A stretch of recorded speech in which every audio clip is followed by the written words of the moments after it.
Hello viewers, welcome to the channel Knowledge Hub. Viewers, Pakistani politics is depicting the image of the capitalism prevailed in time of Mao and Lenin. So capitalism in term of the power gambit and in term of the polarized politics.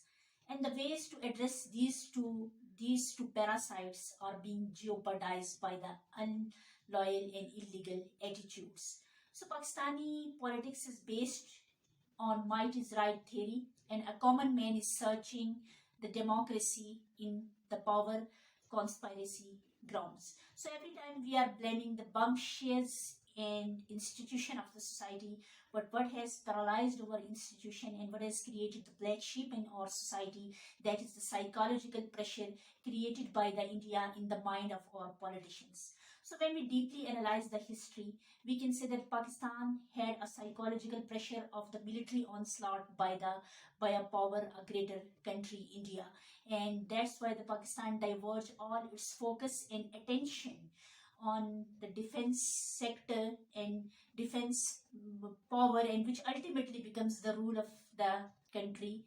And it has paralyzed the civil institution because of lack of attention, because of less allocation of the budget and nepotism and many other factors, and because of lack of the coordination between the policymakers and the government. So we had paralyzed our institution, either economic institution, either educational institution, because in time of the independence, the India had the 14 IT institution and we didn't had a single IT institution.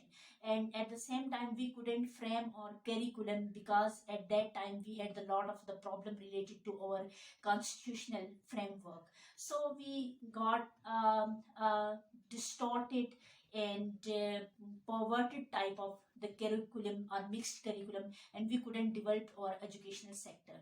And at the same time, in time of independence, we were consuming more than 80% or 90% on our defense, and we were allocating less than 2% on educational sector.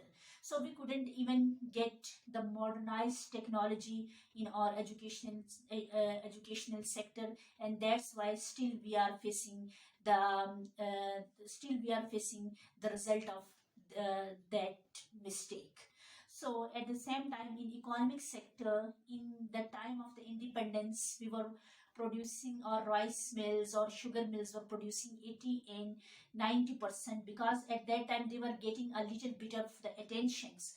But with the passage of the time, the corruption, nepotism, lack of attention, less allocation of budget, and many other factors, and now we are just begging loans from the other countries. But the bitter fact is that we have increased our power, and at the same time we have completely focused on one sector, that was defense sector, and then defense sector became the rule of our country. They have the replaced our politicians, and we face martial laws, military rules, and military rules couldn't understand the problems of the common man, and we couldn't frame our constitution, we couldn't exorably rail our country on the track of democracy. That was also one of the problem. But in time of Zulfikar Ali Bhutto in 1934, we faced privatization, and that was the another shocks for the democracy and at the same time the economy of our country.